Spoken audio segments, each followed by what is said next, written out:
This show is brought to you by the Garden Gurus and Evergreen Garden Care. Evergreen Garden Care and their market-leading brands are some of the most trusted consumer brands within the garden care market.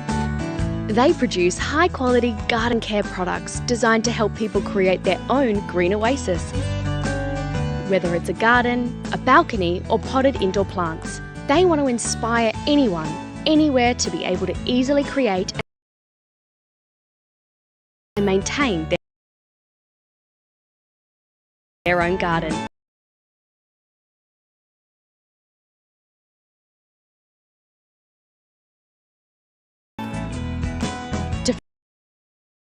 Garden Express are Australia's leading mail-order gardening service, offering a wide range of quality garden products. Each week on the Garden Gurus Live, the team at Garden Express will share a weekly offer. So make sure after today's show you jump online and visit their website.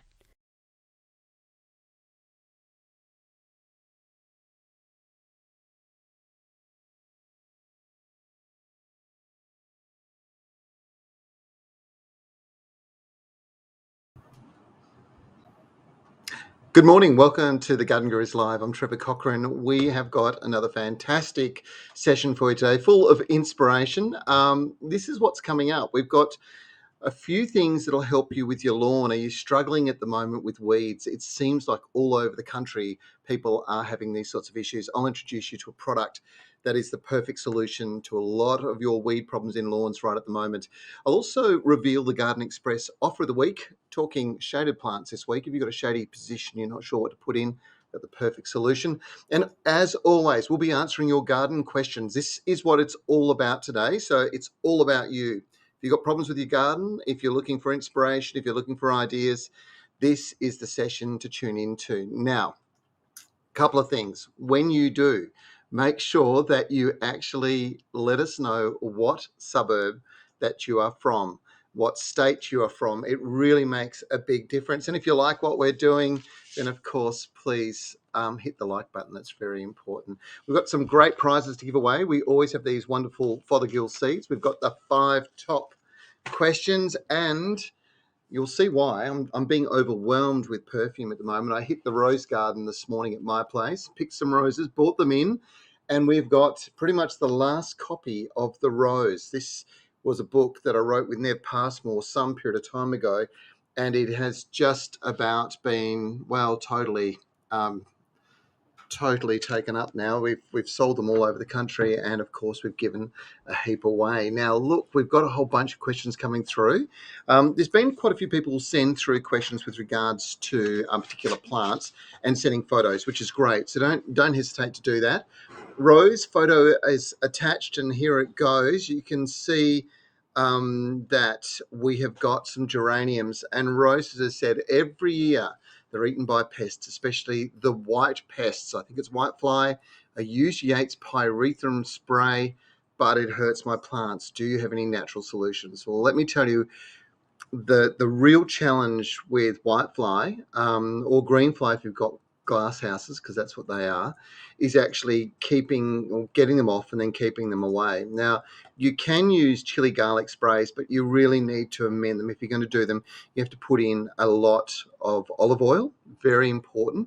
Mix that in, probably 10 to 15 mils in a 1 litre sprayer. So it's a fair bit. You've got to shake it up and make sure that it's really in there. Then you've got to spray up underneath the foliage. The other solution is to use something that's systemic. And there is a product from Yates called Bathroid Advance. Now, it is registered for treatment of whitefly, and it is a very, very effective control. And it's certainly something that I'm going to be using in my garden at the moment, because it is a bit of a broad spectrum. So we'll take out quite a few of the problem pests that are out there. So whether that's the natural solution you want to use, if you were to probably go with the purist point of view, they might tell you that it's something along the lines of white oil or pest oil or eco oil or one of those horticultural oils. But it's very, very hard to get the saturation under the foliage. And if you get any hot days, any days over about 27, 28 degrees, and you've got those oils on, there's a risk that your plants could burn as well. Hopefully that helps, Rose. Now, Nat is in Forster in New South Wales. Nat regularly contributes. Thank you so much, Nat. And you've sent us a photo. Do I know what this plant is? it's meant to have white flowers. Now, taking a look, do you think that's because I live right on the beach? Any tips to improve its growth? Okay, that particular photo looks very much like a gardenia to me. And it's in a pot and it's got potting mix in there, so you'd think that it'd be doing okay. But typically coming out of cooler weather, gardenias often will yellow if they don't have enough trace elements. And if you're getting a well-balanced fertilizer, something like Osmocote, you'll get a really good blend of trace elements. But if you get the specialized Osmocote, that's the one that promotes flower, you'll find that you'll get a lot of flowering and also obviously you'll get the growth that you need. And now's the time to be feeding pretty much every plant in your garden, because as the weather warms, as the daylight hours get longer, plants grow faster and they'll grow bigger and they'll have a greater demand on natural resources, those minerals in the soil. So my suggestion is that you take a look at that. Let's keep moving along. Penny, we're not sure where you're from. This is really important, folks. You let us know where you're from. I'm trying to find a plant called the longevity spinach, or Gynura procumbrums. Is it stocked in Perth? I've only seen it in the eastern states. The only one I know that might be carrying this at the moment, I think, in Western Australia is a nursery, which I've just had a blank. It'll come to me in a second. Tas One Trees. Okay, they're a specialist fruit, veg, edible plant grower. They are in sort of the northeastern suburbs of Perth. So Tas One, TASS, One Trees. Hopefully that helps. Let's keep moving along. Betty is in Goulburn.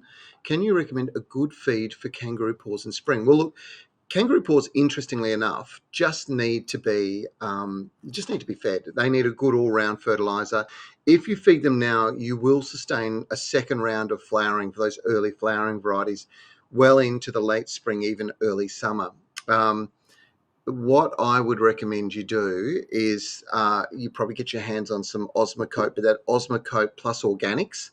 Now, the reason for that is you're going to improve the soil moisture retention at the most critical time when you do this. Plus, you've got controlled and slow release all happening at the same time, which will really help boost them along. Hopefully that helps, Betty. Janice is in central New South Wales.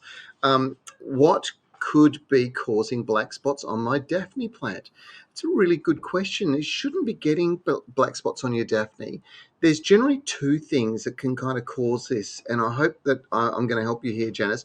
One is if it's getting blustered around, if it's getting blown around a lot in blustery winds, they do bruise, and you will see black spots emerge anywhere where there's been damage on that plant.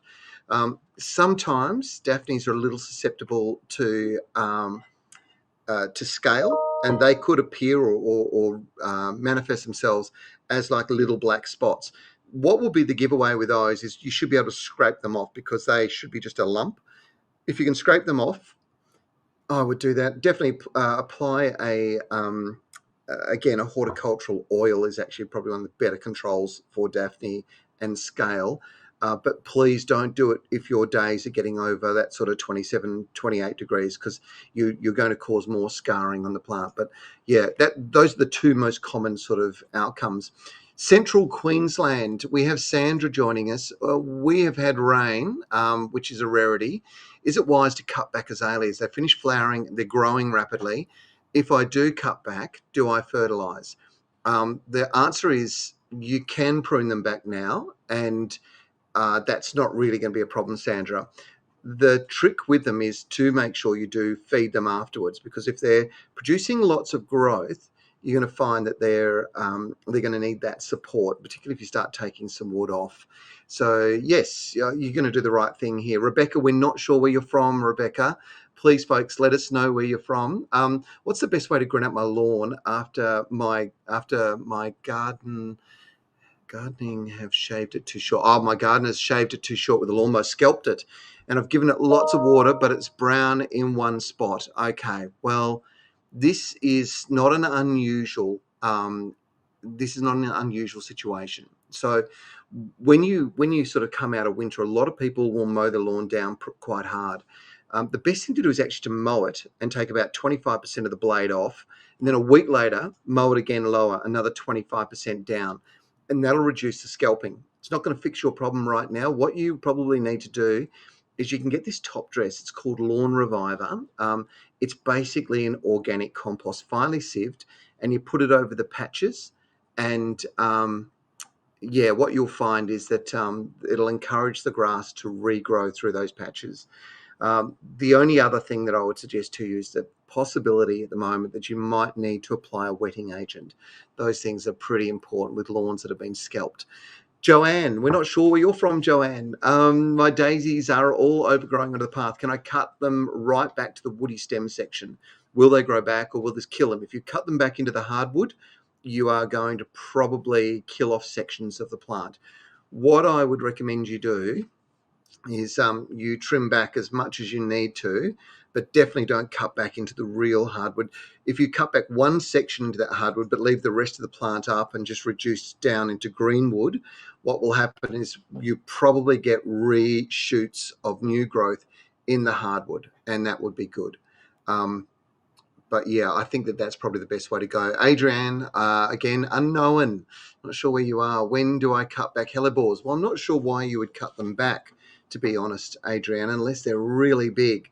But typically all you do is just deadhead them, take those old flowers off, and you do it when the flowers have started to dry. It's a really important part of the hellebore's life cycle. So if you take that off, what they tend to do is build more of their energy back up into the plant and less into the seed that's been produced from the flower. Tyson is from Baronia in Victoria. Do you have any tips for starting a garden bed? Yes, Tyson, absolutely. So there's two things that I would look at doing. One is I would look at incorporating a good organic soil improver into the soil, and I would cultivate it into the top 20 centimetres. So it's a fair bit. That's quite deep of the soil. So about that deep. What I would then do once that's been cultivated is I would add a controlled release fertilizer. I would, even if it's really poor quality soil, I would even consider putting some blood and bone in, and then cultivate it again just to make sure it's mixed in thoroughly. I'd give it a really good water, and then I would plant whatever it is you're going to put into the garden bed, and I would put a top dressing on top of that of sheep manure. Now, sheep manure is a wonderful thing to add this time of the year, and it will improve the carbon in the topsoil, and that's a pretty important thing. Lila, we're not sure where you're from, Lila. Please let us know where you guys are from. It makes it very difficult. Now, Lila's question is an easy one to fix, though. Can you please tell me how to get rid of couch grass that's grown into garden beds and in amongst plants? We did talk about this a couple of weeks ago. There is a there is a systemic herbicide. It's called Fusilade, and it's really interesting. It only kills grasses. So as long as the plants that you have are not things like bamboos or any other type of grass, ornamental grass plants, it's perfect for putting this in amongst it. Because other than that, it's very, very difficult to get couch grass out of garden beds, because if you pull it, you break it off, you're only cultivating it. So hopefully that helps Lila. Jan, unknown, we're not sure. How do I... Oh, this is a really good one. Perfect timing, to be quite honest. And I'm going to... it's going to give me a good lead in. So what Jan's asked is, how do you kill this weed without killing my broadleaf buffalo grass? It has taken over. Okay, and we have got a photo sitting there that she sent through, and you can see it looks to me, it's a bit blurry, but it looks to me like you have got a very significant infestation of oxalis creeping through there. And what I would be doing is I would be applying over the buffalo grass a weed and feed fertilizer, but only one, weed and feed herbicide, select herbicide plus fertilizer, but only one for broadleaf, for buffalo grasses. Don't use the general one. It can be really, really problematic. Now, we'll talk about these because Lawn Builder produces one that's ideal for the buffalo grasses, but it produces one that's a general weed, feed, and green up, and it is absolutely brilliant. Now, to show you, I think we've got some images of it to show you what we do with it here at the Garden Gurus, but we will use that as a general treatment on all of the fine leaf grasses, with the exception of um, uh, Santa Ana, which is a little bit on the sensitive side to it. So this will take out pretty much all of the broadleaf weeds that we worry about. So bindi, clover, any of the flat leaf, all of those things are really sort of, now is the time to treat them. In fact, probably with bindi, it's almost too late, I would think, in most places. If you're down in cooler climates or up in the mountains in cooler climates, you've probably still got a chance to take it out before it causes too much of a problem as it disperses its seed. But now is definitely the time to get control of it and start to treat it. Now, this evergreen product is lawn builder, weed feed, and green up. Now, what makes it really extra special is it's got extra nitrogen in there, 11.6%, and iron, and it's 136 parts per million of iron. Now, iron in a lawn massively improves the color, so it turns this dark green color very, very quickly. And I can tell you from personal experience that, and you can see it in my garden being applied there, that it is really effective in one, taking out the weeds, but two, actually being immediately absorbed through the foliage of the lawn and giving it a big push, which is exactly what you need to do. A couple of little tips for you. Do not apply this, apply this now. Do not apply it though if it's going to rain. So if you've got rain in the next 24 hours, don't apply it. Wait until you've got 2 days of dry weather, and do not mow for at least 7 days after you've applied it. Very, very important. And just to give you an idea, that bottle there does about 180 square meters, which is more than the average backyard has. So it's pretty good stuff. So that's Lawn Builder, Weed Feed, and Green Up. It's another one of those products that come from those people that love the garden. And it really does make a big difference to the health of your lawn, and certainly, to taking out those weeds that are competing with it. I hope that helps you with your lawn and keeps the lawn nice and green and looking fantastic. All right, now let's keep moving on. We've got lots of questions coming through. Catherine is in Carlisle, which is in WA. I'd like to kill a strip of couch lawn and replace with local natives. I've asked the lawnmower contractor to spray with Roundup. However, it died briefly before coming back happier than ever. How can I kill the couch permanently? So here's the trick. So you do your spray with Roundup and you give it a shot with urea. Okay, urea is all nitrogen. Anything that's still living in there, that's under the soil and still going to come through, will come back up. And then you spray it again 2 weeks later with Roundup, and that should kill it all off completely. And at that point, the couch is out. What I would then look at doing is putting a big, thick layer of mulch over the top, at least 100 mils. So it's a really big, thick layer of chunky mulch. And then you should be able to plant straight into the soil that housed the grass. You don't need to do any improvement, because if you're using local natives, they will have adapted to the sands and to the soils, and they'll use the organics, the carbon from that dead grass. They'll use that as a source of nutrient, and you should see that it all makes a big difference. Kerry, we're not sure where you're from, Kerry. How do I keep my potted plants healthy and alive during hot summer months? Two tricks at the moment. One, most important, apply a wetting agent. Soak your potted plants. Everybody should be doing this with their potted plants.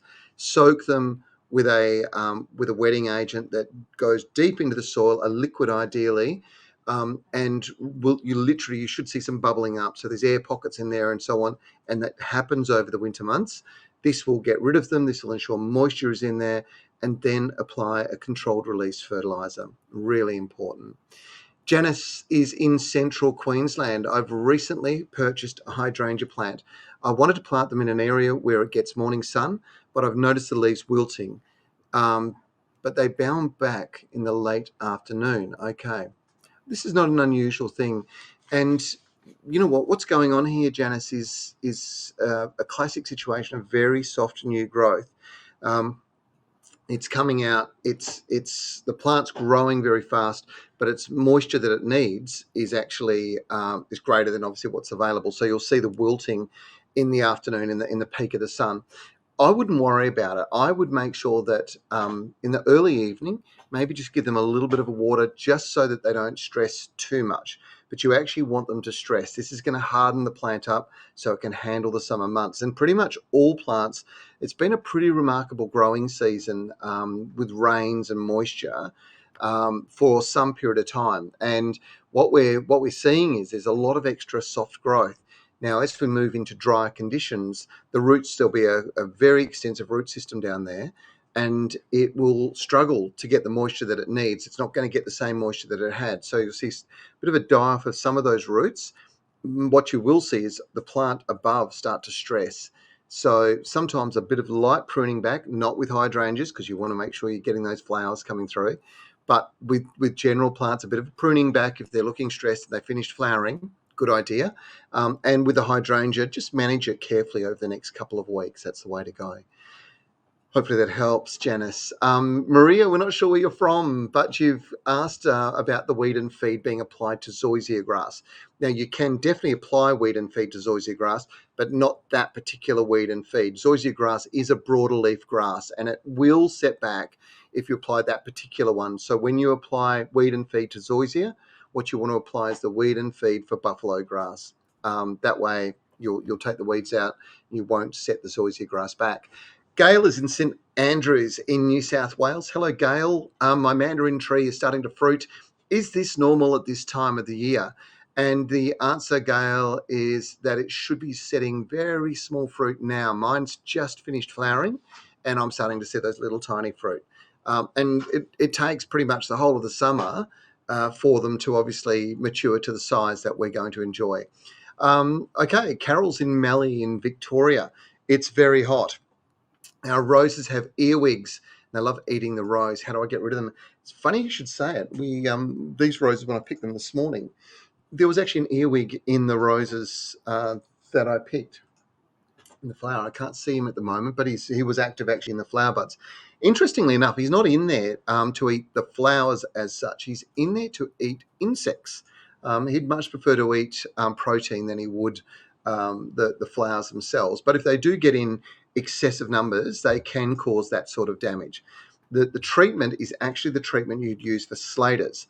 So the ideal scenario is to provide them an alternative food source around the base of the plant. So squeezed orange halves is always a good thing. You'll find that they'll come for that. They love the sweetness of the orange and the juiciness of the flesh that's left.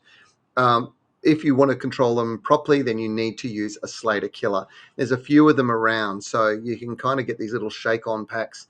You can use things like Derris dust. It is very effective with some of those kinds of bugs in and around roses. And I'll talk about these roses a bit further on, actually, because they really do look fantastic now, but it's what you do when they're at their peak that'll keep them staying at that level for some period of time. And one good thing is that roses love hot weather, so don't worry about that bit.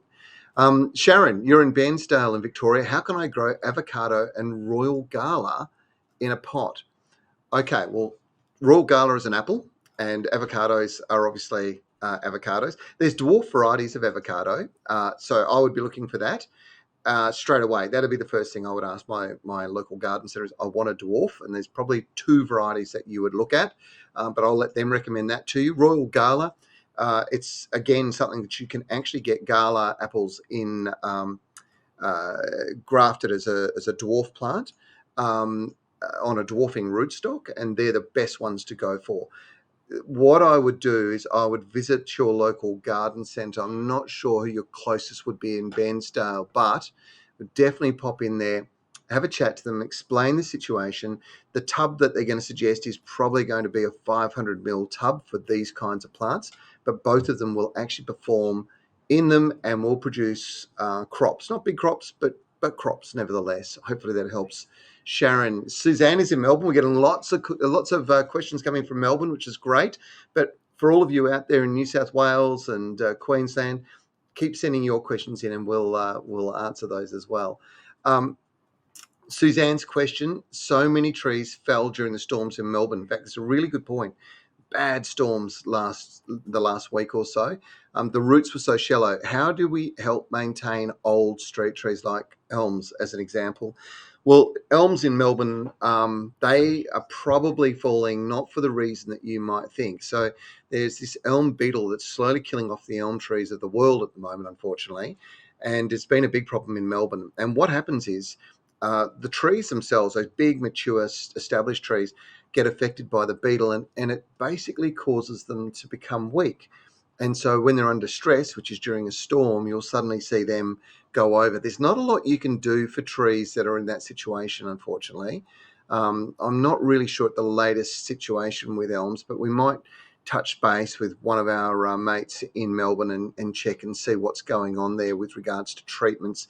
At the moment, there's been not a lot out there, and it does cause a lot of problems. So hopefully we can come up with a little bit more. As far as shallow roots go, well, the trick with trees when they're young is to only water them once or twice a week, but to soak the ground for 20 or 30 minutes so the water goes down deep into the ground and the roots will follow that down. You literally don't water them again for another 5 days or so, and then give it another good soak.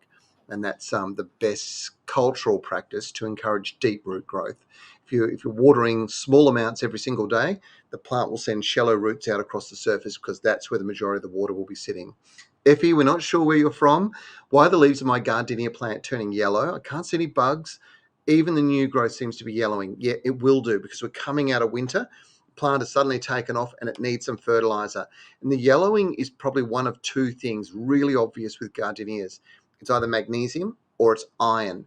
Now, both of them can be supplemented. So we were just talking about that that wheat and feed's got extra iron in it, and one of the reasons is because it greens. Well, you can get magnesium is Epsom salt, so you can get that, and you can put a couple of tablespoons into a couple of litre watering can and water that over the foliage, and it's absorbed through the foliage.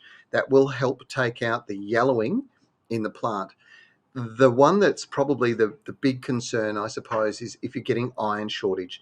So you do need to supplement iron with pretty much all of these kinds of plants. So gardenias, rhododendrons, azaleas, camellias, all of them this time of the year benefit greatly from an iron-rich fertilizer. So look at those specialist kinds of fertilizers, and that will help you get the nutrients that it needs. I hope that helps.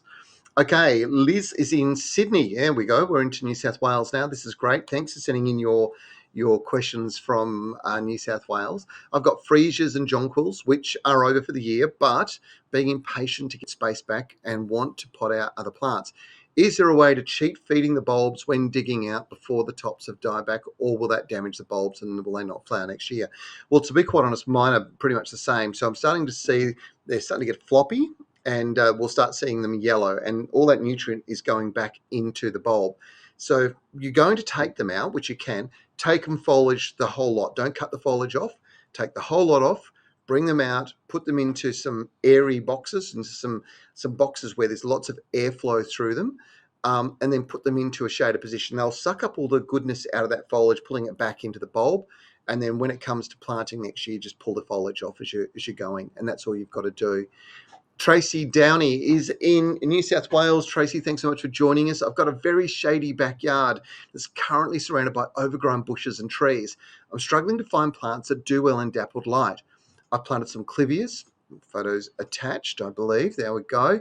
But I would love some suggestions of other plants. Well, clivias are a really good suggestion. And a couple of weeks ago, we were talking to David at Garden Express, and he mentioned another one that I love in shaded positions in my garden, and that's the sacred lily of the Incas, the Hymenocallis. Now, they're both absolutely fabulous. The Hymenocallis, the sacred lily of the Incas, has beautiful white spider-like flowers in clusters, and they open new ones up every day from the single flower head. So they're really good. Clivias are obviously spectacular in springtime as they produce masses of brilliant colour. Two really good dry garden, shady environment plants. However, during the week, we actually, last weekend, we talked about hostas. And the guys at Garden Express have got an amazing offer this week. So my suggestion would be you think about hostas. Hostas are brilliant in shady positions. In fact, they are the plant to make sure you're putting into a shade position. This is one of those things with Garden Express where they have the right plants at the right time. Not just that, they also pick the cultivars that are best for your garden environment. This is really important. So they've got 2 collections that are available at the moment. Collection one is Mini Hideout, Robert Frost, and Beach Boy. Both of them pretty amazing offers. The second one, collection 2, is Grandiflora, Fortunii, and June. So these are perfect for shady positions, and this is the Garden Express offer of the week. Now, the flowers themselves are a range of different colours on these.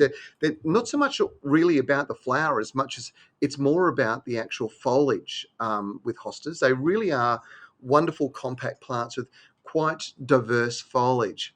And I'm hoping we're going to put a clip up to show you what that looks like in a second. But the foliage is a range of golden variegations, white variegations, and it really is absolutely superb. So that's a really good plant to fill in these garden beds that you can see up here at the moment. You can mass plant hostas all the way through that, and it'll really get like this amazing result of sort of dense ground cover. And at the same time, it'll get us some pretty good looks. Now, take a look at this clip, and we'll show you the offer of the week.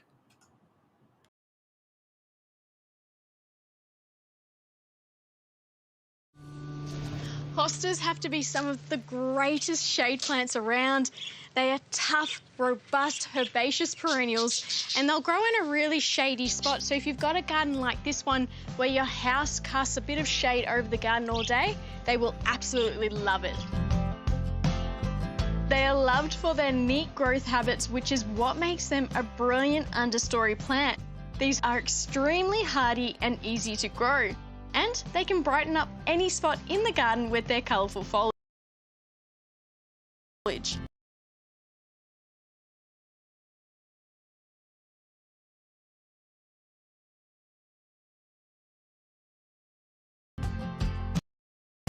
This is Hosta Fortini, and it's a beautiful... All right, I think we're back. Now, the deal is a pretty good deal. What we've got is 3 hostas for in each collection. So there's 4 hosta collections in total. And there's 3 hosta plants in each one for $24.50. Now, normally they'd be about $35. In fact, I think Garden Express have them at $32.70, but this is a 25% saving off that. So for $24.50, you'll get 3 hostas, which is superb. Really good deal. Of course, the only way you get it is to go online and shop with Garden Express. They are our there are, I suppose, direct to your door garden centre, and it's a chance where you can actually have this delivered direct to your door. 3 plants from either collection 1 or collection 2. If I was you, I would go collection 1, one of each, collection 2, one of each, pop them in. You're going to get lots of variety. Should look superb. I think we've got a fair bit of quite a few questions coming through. Just we'll say to you, gardenexpress.com.au if you want to get your hands on that deal. Okay, Maria is in Sydney, and thanks very much, Maria. What beautiful roses. They are beautiful roses. I'm new to roses. My aunt, when she passed, left me a stunning rose, which I'm not sure the name, but it's got a lovely perfume that flowers beautifully. Is there any way to take cuttings successfully? I've had no luck so far. I would love to be able to share the plant with family. Maria, roses will grow from cutting. There's no doubt about it. What makes a rose bush usually so vigorous and vivacious and producing so many flowers is the fact that it's grafted onto a rootstock. So sometimes the only real good way to go is to actually graft it onto a rootstock. In saying that, it doesn't mean that you can't grow them from cutting. You just have to be a little more sensitive to them, and they tend to be a smaller plant if they're grown off their own roots.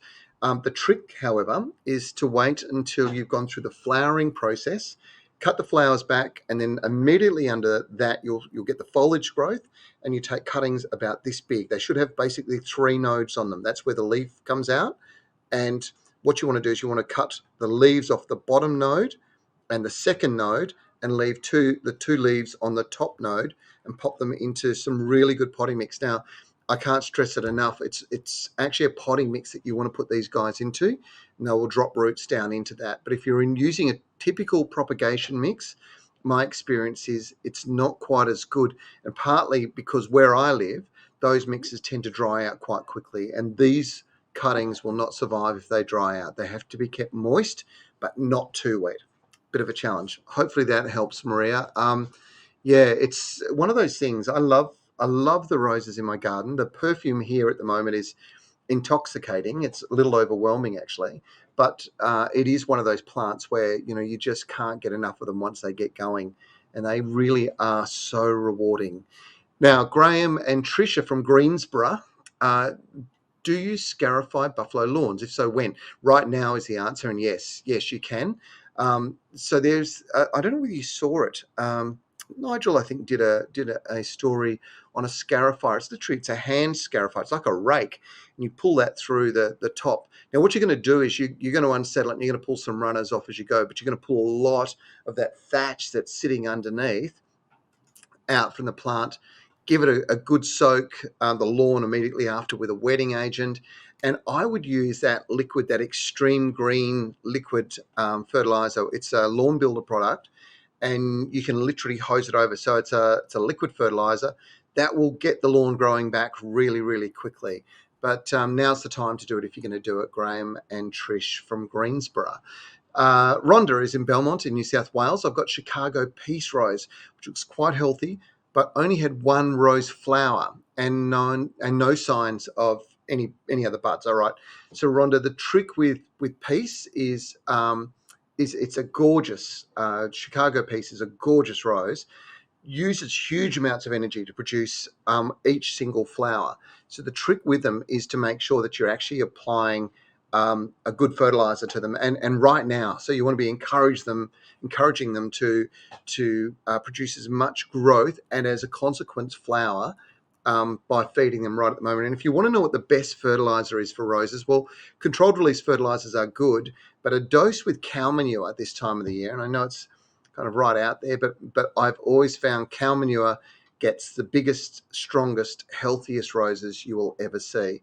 And then you just supplement it with those controlled release fertilizers like Osmocote that have got all the blend of all the other nutrients that you need as well. The combination of the organics, the carbon, and obviously the controlled release and the well-balanced fertilizer really brings Chicago Peace, as an example, to the very best it can possibly be, and keep the moisture up to it as well. Songal is in New South Wales. Everybody in New South Wales is writing in now, which is great. Thank you so much for doing that. What is the best flowering plant under shade for summer? Okay, well, it depends on how big a plant you want. There are some. So if you're looking for a woody shrub, there's some all year round flowering azaleas, which are pretty rewarding in shady spots. If you're looking for something just to fill in the gaps in underneath that, one of my favourite plants is impatiens, and there's a whole range of them. But the New Guinea impatiens have flowers like that big, and any one moment in time that plant could have something like 15 or 20 flowers. So they can be really prolific in what they're producing. So yeah, my suggestion would be that you probably look at those too. They're the really good options. Thank you, Songal in New South Wales. Pam's in Broken Hill, New South Wales. Hello, we're seeing a pattern now. I planted a dwarf Lisbon lemon in a half wine barrel in June. Use premium potting mixture. Do I need to give it any extra fertilizing now? Absolutely. Right now is a really good time to do it, Pam. And again, I would say that Osmocote plus organics are really good, but always look for something that is about fruit and veg. So think about that side of things, because that's where you want the energy going into the plant as well, not just a high nitrogen fertilizer. So I hope that helps, Pam in Broken Hill. We do want to hear from people all over Australia. So make sure, if you're in South Australia, Tassie, Victoria, please make sure you're writing in as well, because we will answer all of your questions the best we possibly can. Now, I know that we're coming towards the end of the time. We've got 20 minutes left in this show, so I want to make sure I get through a few things first up. Now, one of them is these roses. Take a look at them. I've got 4 different collections. I've got some Australian roses here, and I don't know whether you can see because those guys are so big, but over the top I've got some Burgundy Iceberg, and Burgundy Iceberg is one of my favourites. Iceberg's obviously that beautiful white Floribunda rose. This is Burgundy. I've got some beautiful standards all the way through my garden. Look at that. See all the buds, see the flowers. They are so rewarding. But there are some, I suppose, more complex varieties of flowers as well. These ones here are Pierre de Ronsard, but it's a beautiful white flowering form of it. And down here, the open flowering form, the what we call floribundas, so a cluster of flowers. This is Seduction. It's got to be one of the most beautiful flowers when it comes to getting dazzling with colour. This is the one that I wanted to show you. There are some great rose breeders around the world, and probably everybody's heard of David Austin, but not everybody will have heard of Delbard. This is the Delbard painted collection. This is just one of the many flowering, different coloured flowers from the collection. You'll see why they call them painted is because there's like strokes, like paintbrush strokes going through the petals on the plant, and they really are absolutely sensational.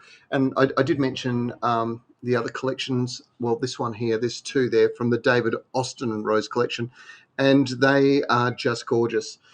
Couple of tips with roses if you really want to get the very best results. If you want the flowers to last longer, you do need to treat them. Try and control any problems that might occur with thrips. So thrips get into the flowers, and if you're not sure if you've got them, a white piece of paper just literally turned over like that, and then bang the flower heads onto the paper, you'll see thrip activity if there's thrips around, and there'll be little tiny insects, and they'll suddenly start crawling across the paper. You have to get rid of those because they're going to damage the new buds as they come out as well. And that'll affect the roses flowering. What I would suggest you do is you use a controlled release, but that Bathroid that I mentioned before is also a very effective control of thrips in roses. The second thing, actually, we were talking about earwigs before. There you go. Can you see that earwig? Yeah, see him in there? So he's in there. He's actually eating other insects at the moment, and would much prefer to sort of stay in that space. But what I would like to do is suggest to you that you don't kill insects randomly. You make sure that you're letting Mother Nature do her own thing. If he's eating other bugs, they're not doing any damage to your particular roses. So I'd leave him in my roses if I was you. If you've got lots of them and you're seeing damage, and that literally is scarring on the foliage or the end of the petals, then you do need to treat them. So that's the two pests that I would keep my eye out for.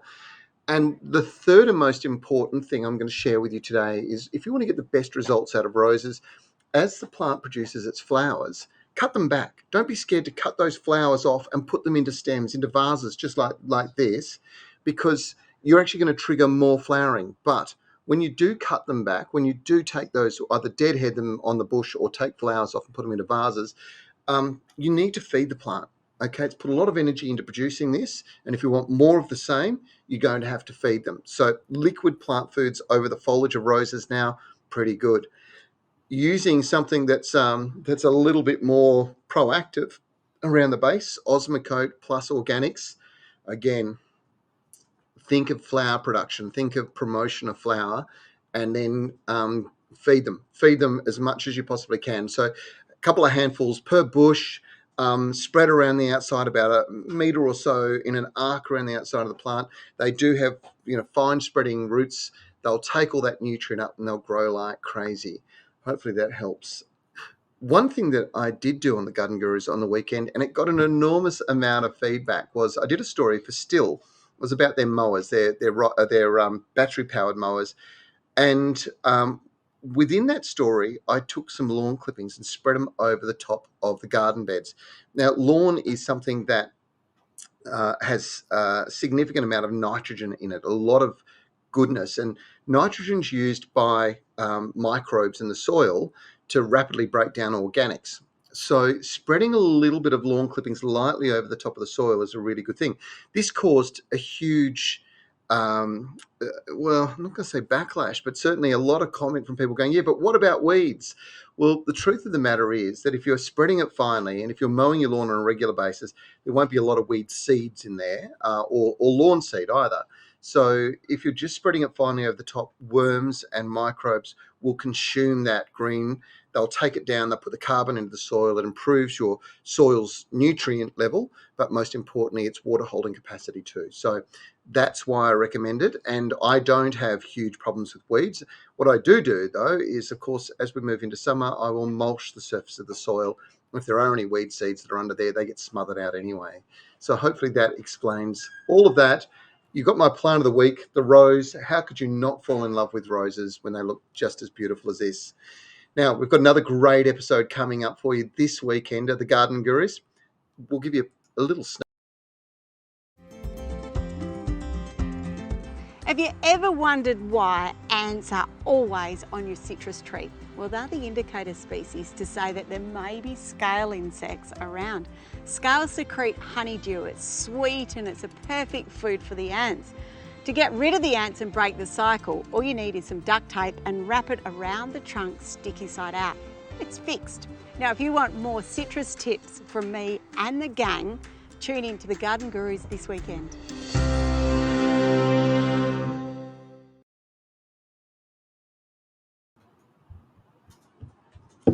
We love bringing the Garden Gurus to you each week on Channel 9. It's an absolute pleasure. And there are so many good ideas that we are sharing this season. I hope that you'll find garden inspiration at every single turn if you're watching the show. Make sure you check your local guides because sometimes the time slot does vary. And of course, there's a lot of repeats going on as well at the moment on 9 Life. And if you missed the weekend show, you can always watch it on 9now.com.au. That's watching it whenever you want to watch it, which is sometimes quite convenient when you've got beautiful weather like we have been enjoying. Speaking of beautiful places, Bustleton in WA is one of those places. And Leona has written into me. She has said, the leaves on my magnolias are very yellow. Wondering if it's because I mulched the bed with wood chips, mainly to stop our border collie bringing the lovely rich soil into the house. What can I do to correct it? Well, actually, magnolias tend to, and I love it because I've got a couple of dogs that love bringing the dirt into the house too, so I can relate to what you're trying to do there, Leona. What I think's going on here is Bustleton has very alkaline soils, and magnolias, gardenias, camellias, azaleas, they all prefer an acidic soil.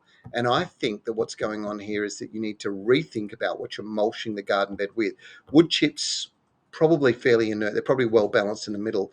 But if you were to use pine needles or an acidic kind of mulch, that will help acidify the soil, which will make the greening agents, that's magnesium and iron and nitrogen, more available to the plant, and you'll see deeper, darker, greener foliage. So I think that my suggestion would be you think about that, and I would certainly be thinking about probably feeding them at the moment with something that's going to promote flower, but acidify the soil at the same time. And probably the best thing to use if you really want to do something like that is to correct the soil slightly and feed it at the same time using sulfate of potash.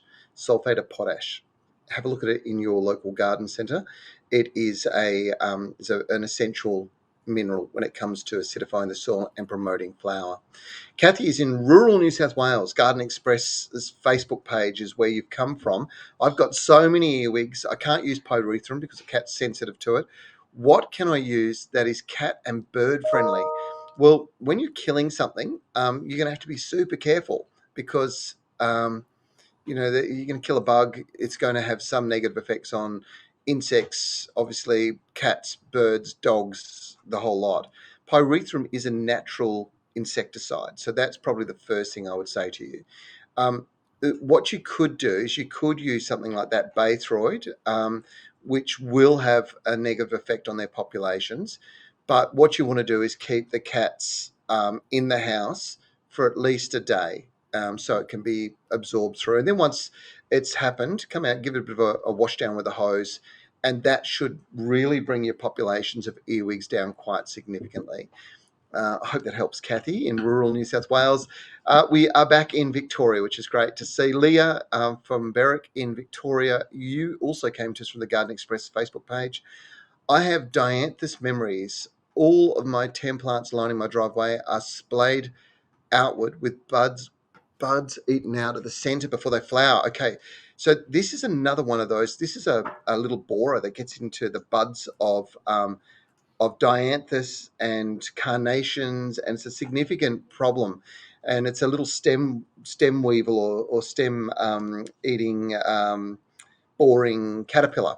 And the only way to really get rid of it is to use a systemic. You can use that Bathroid. Again, it's another one that'll work quite well. But if you can get something called bug killer, or it's almost impossible to get hold of Confidor these days. But if you can get hold of any of those, they're really effective in getting control of that.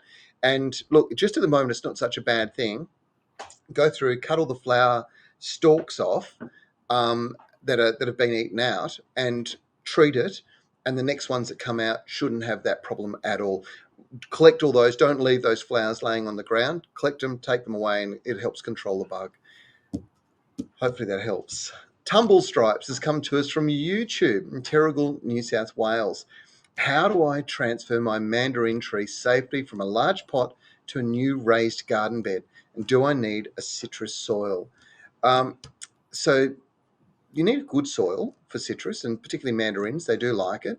You want to get as much of the root system into the ground, into a new raised garden bed, without damaging it. They don't like a lot of root damage. It's probably one of the few citrus that just take a long time to recover if you do it.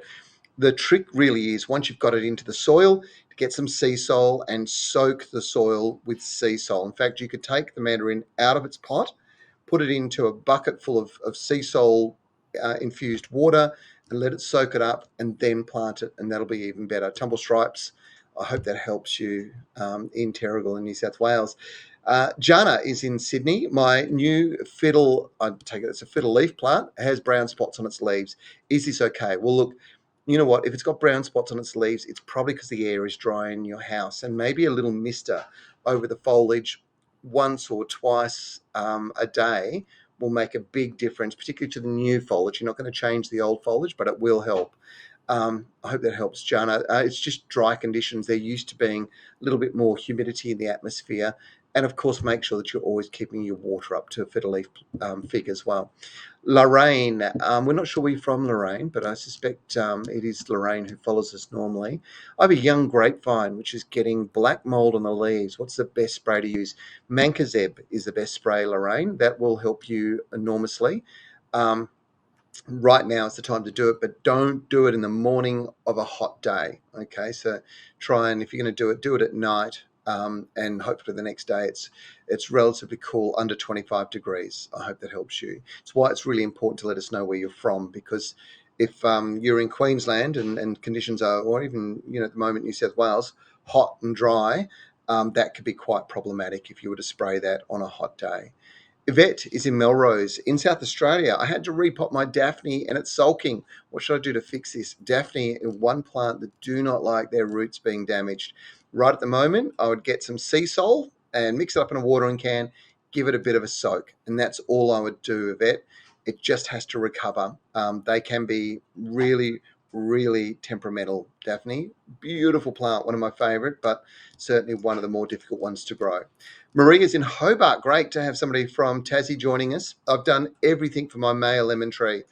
It's in a huge pot, but its leaves are still yellowing. However, there are flowers all over. Is this because of the cold weather? Absolutely. It's cold weather, plus it's still a lack of those micronutrients that is very important for citrus when they're in a pot. So citrus will drop their leaves if they're not getting enough of those micronutrients, which is why I specialised citrus fertilizer, citrus and fruit fertilizer is so important. So make sure you're using that, Marie. When you apply it, water it in so it's really washed into the roots, and then the plant can take it up.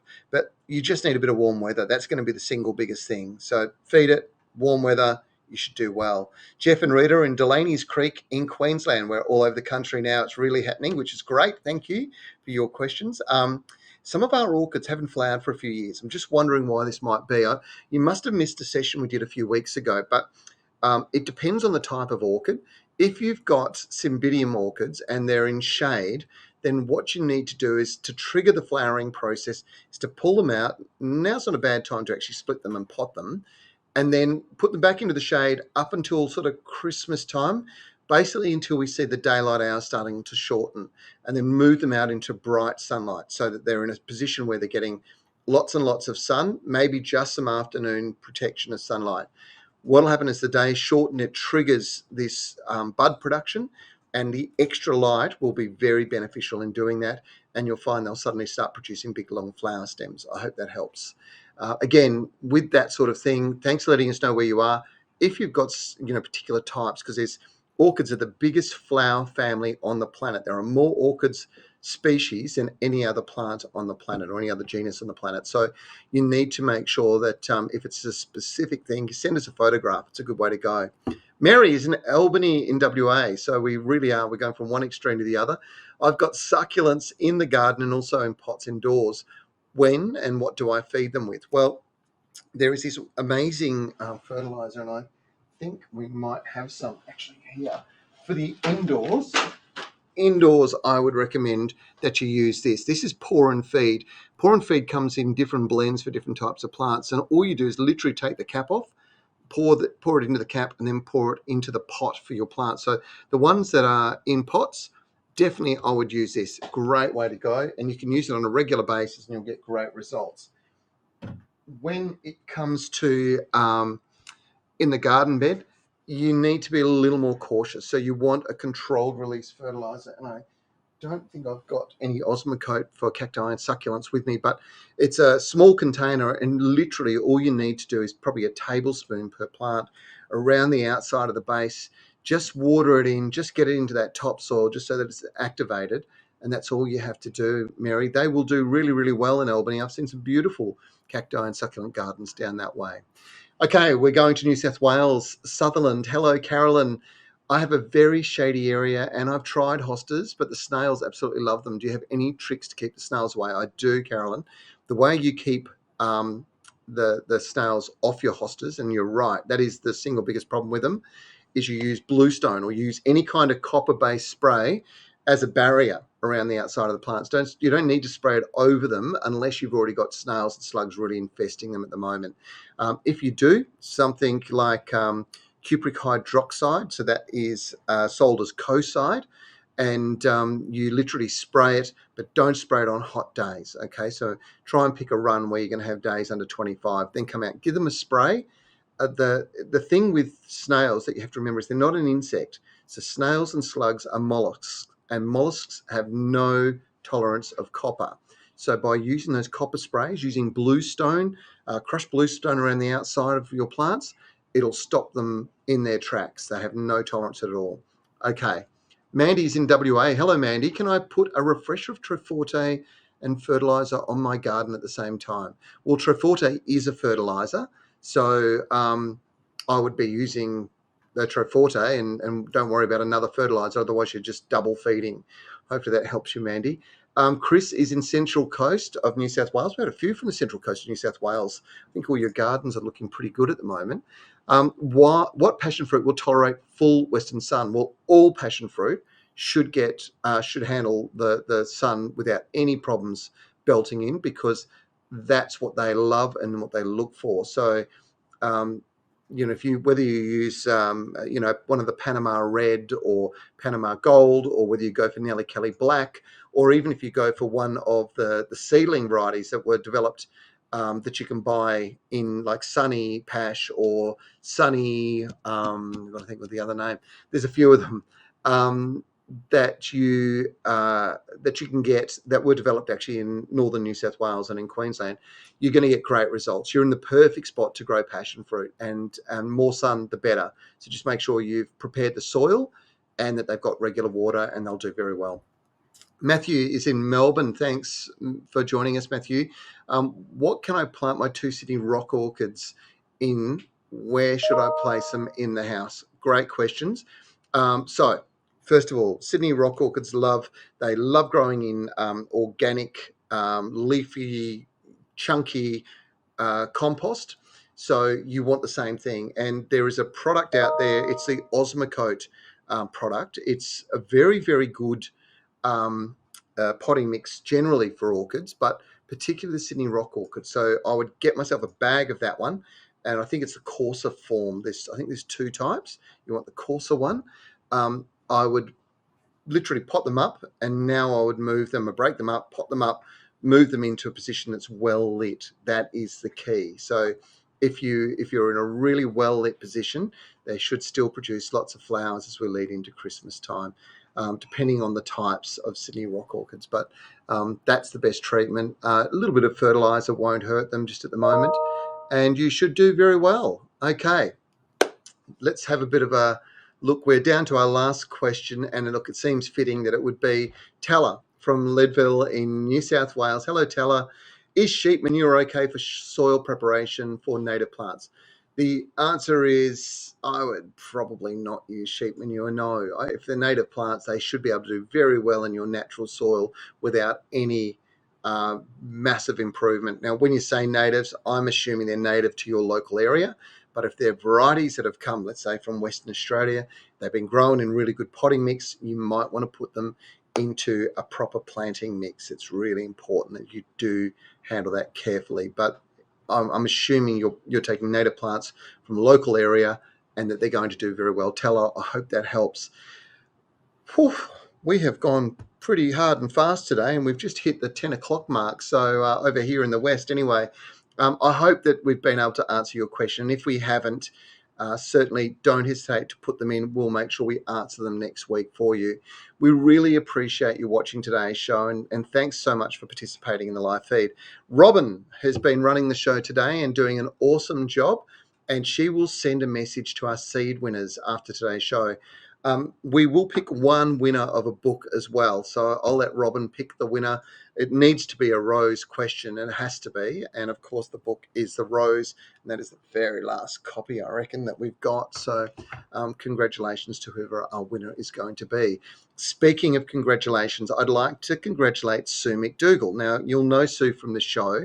She's just been appointed the director of Kings Park and Botanic Gardens here in WA, one of the world's great botanical gardens, certainly in the top 3 or 4 in the world. So it's a huge, big move for Sue. And unfortunately, it probably means we're going to see less of her next year in the media. And she's going to be very busy, obviously, with her job and what she does there. But that's a great thing. We're also proud of her and her achievements. So I wanted to share that with you. The Garden Gurus is back on Saturday this week coming. We're playing at different times around the country, so please check your local TV guide so you don't miss us. If you do miss us, make sure you head to 9now.com.au and you can watch it when you want to watch it, which is what a lot of us are doing these days. Remember, if you want more information, jump on our website. It's a great resource. We've got previous stories from the TV show, got all sorts of information available for you. It is a really good resource in getting gardening advice. It is thegardengurus.tv. if you're looking for it. And if you want to watch some of the programs or some of the stories, head off to our YouTube channel, thegardengurus.tv too. You can listen back to today's live stream and catch up on previous episodes on Spotify, Apple Podcast, and Audible. And the good news is I will be back next Monday for another session of the Garden Gurus Live. It'll be at 12 p.m. Australian Eastern Daylight Time, and of course 9 a.m. for WA viewers. Happy gardening, everybody. I hope you have a wonderful week. Thanks very much, team, for a great job. We'll see you later. This show is brought to you by the Garden Gurus and Evergreen Garden Care. Evergreen Garden Care and their market-leading brands are some of the most trusted consumer brands within the garden care market. They produce high-quality garden care products designed to help people create their own green oasis. Whether it's a garden, a balcony, or potted indoor plants, they want to inspire anyone, anywhere to be able to easily create and maintain their own garden. To find out more about Evergreen Garden Care, head to www.lovethegarden.com. Garden Express are Australia's leading mail-order gardening service, offering a wide range of quality garden products. Each week on the Garden Gurus Live, the team at Garden Express will share a weekly offer. So make sure after today's show you jump online and visit their website.